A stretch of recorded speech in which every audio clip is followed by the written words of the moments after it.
I'm Old Sneelock. Welcome to another episode of Old Sneelock's Workshop.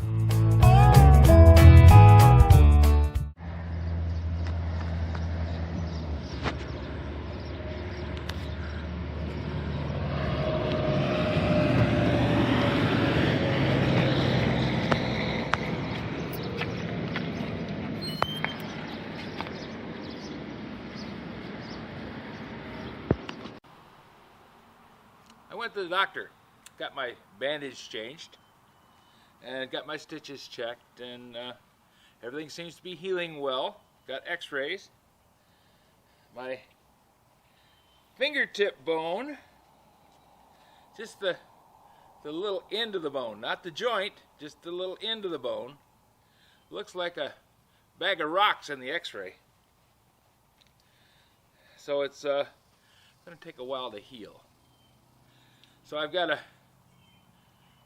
brace, I guess you'd call it a splint, on the finger. And I wanted to wear a pair of gloves so I could move some things.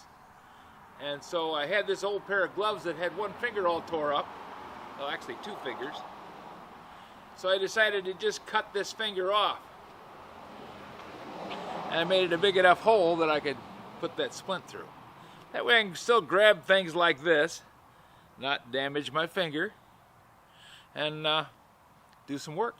Now, because I have many unique adaptations, kind of not the $6 million man, but definitely I spent $1 million between 2 open heart surgeries and multiple hospital stays and the various other things that have lasted over the years.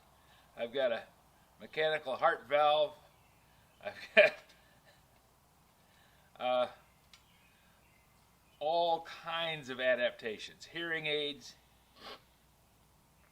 and it just is a fun time. Well, all that means that I have to go get the mechanics checked every once in a while. So yesterday I went to get my hearing aids checked, and on my way home I stopped at the Restore. And as I was walking in, always nice to go at the time when they've got a load that just came in. As I was going in, there was a lady by the counter. I've seen her before there a lot of times. I don't know her name. We're not on a first name basis. But I said, "Oh, that looks interesting." And she just was plugging in a device and turned it on and it spun. And I said, "What you asking for that?" She said, "I don't know. Give me a minute, I'll figure it out." So she went off and helped another customer that she had waiting. And I waited around the counter because, you know, first come, first serve. You got to stay there and guard your territory. She got the guy taken care of, came back, said $25. I said, "Fine."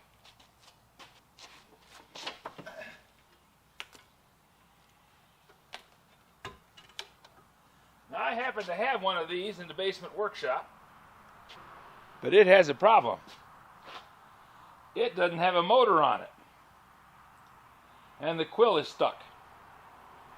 But I kept it thinking, okay, someday I'll run across the motor,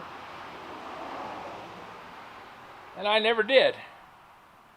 Seems like the motor's the first thing to go. It's a Chinesium drill.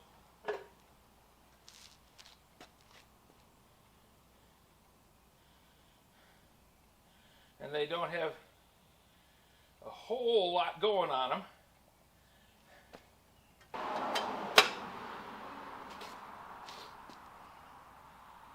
But it runs. She plugged it in, I made sure it worked. We're okay.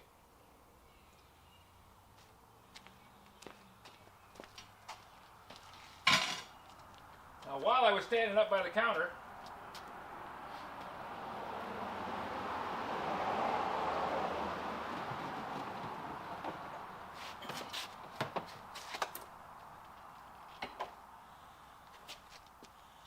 this was sitting on the floor.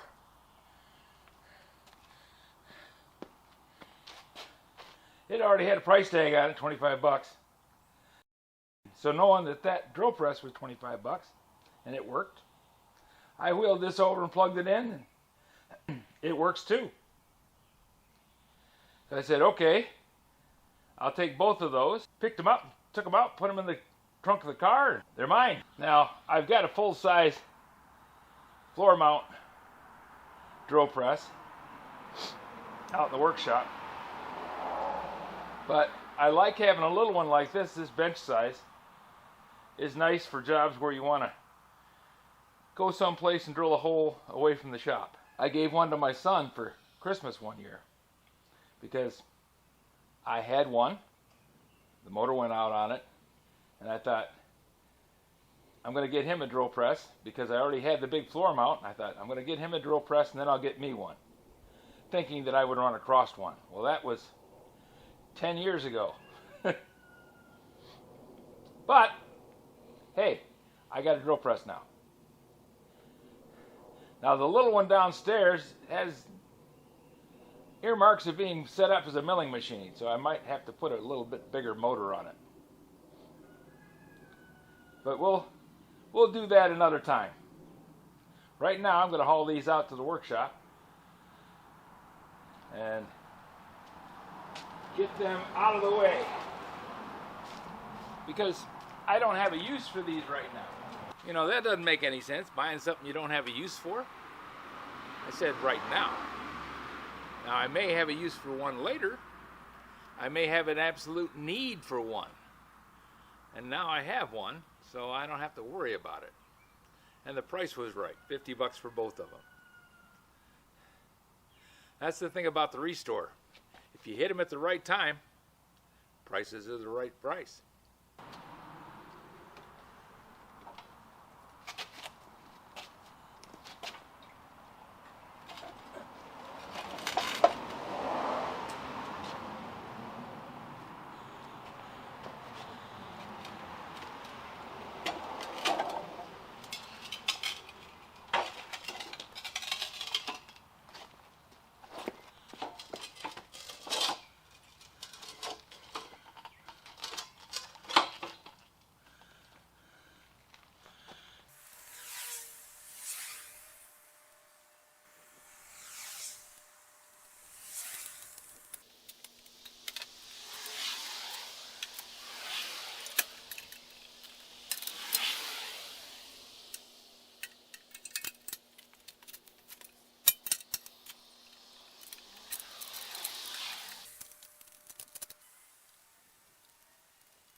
You think to yourself, well, why didn't he just back the car in and unload it back here? And I thought that myself until I walked out in the yard. Last night we had thunderstorms and a lot of rain. This is just yard. It's not driveway. And I don't really want to sink the Lincoln down to the axles. I actually did that. We were moving my mother-in-law into her trailer, which was behind our house when we lived over by Union City.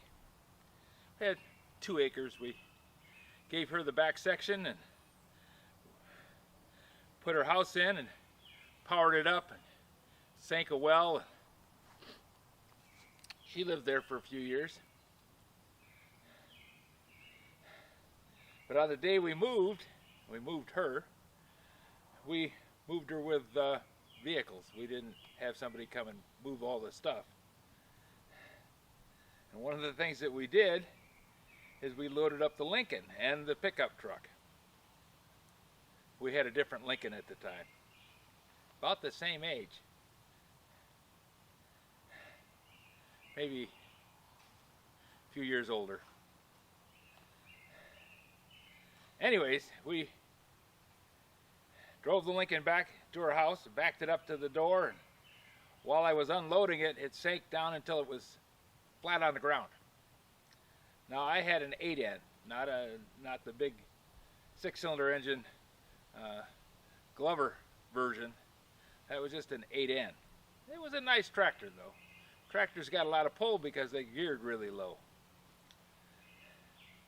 So I backed the tractor up to the car, hooked a hay rope to the back, and pulled it out. Of course, not without blowing a water pump on the 8N tractor, because you know those kind of jobs just don't go easy. But I got the car unstuck, and then pulled around to the front of the barn and put back in the garage.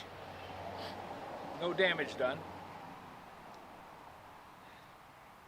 And then we bought a load of gravel, and we had a driveway dug, about 2 foot of topsoil removed, and gravel set in so that whenever we backed up to that house, we weren't going to sink anymore. Later on, after Audrey died, we sold the trailer and disconnected all the facilities and everything to it. I took the hydro hoe and dug out the area in front of the barn because it had just topsoil in it. There was one lane where they had put big rocks, but the rest of it was just topsoil. And if it got wet, everything sank. I had my pickup truck stuck in there the first year we moved in. I was moving stuff into the barn and backed up to the barn and did the same things. Sank right in the ground. So I took the hydro hoe and dug out all that topsoil, piled it up in the backyard. Then I took the hydro hoe and moved all that stabilized gravel from the driveway and made a driveway in front of the garage, in front of the barn, so that we didn't have any problems with sinking anymore. I was much younger. Jobs like that didn't bother me a whole lot. I just started and kept on going until it was done. But I'm not going to put stabilized gravel in the side yard here. Seldom drive through it. When I do, I try and make sure it's not wet. If it is wet, I use the hand cart.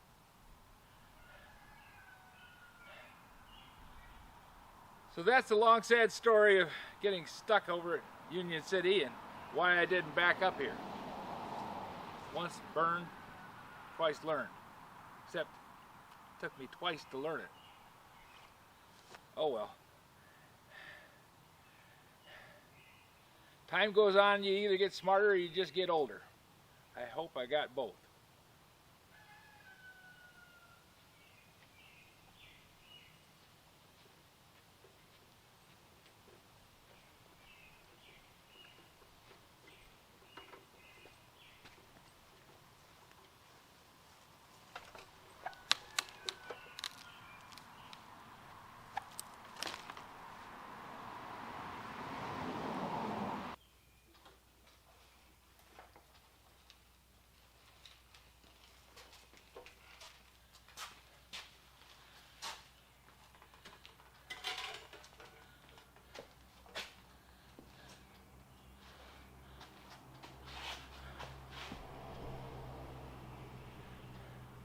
There we go, more clutter in the workshop.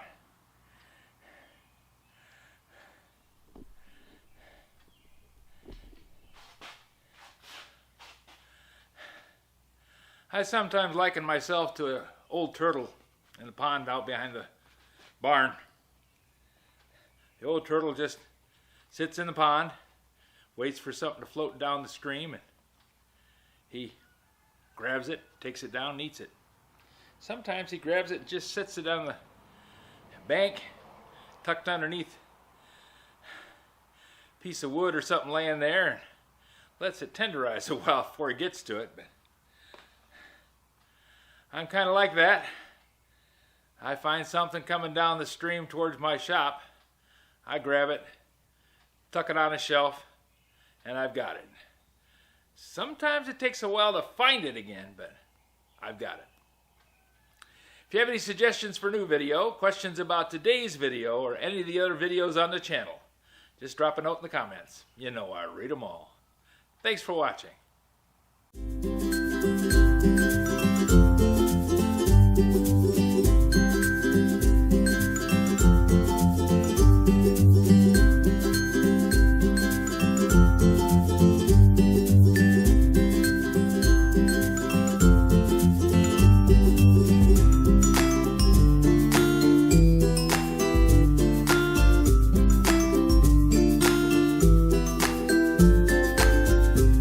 This video is not to be viewed by anyone under the age of 13 in the U.S. or 16 in the European Union without the express written permission of the parents or the legal guardians of the underage person. Such written permission must be on file at the local government entity in charge of enforcing the rules and regulations established by the FTC.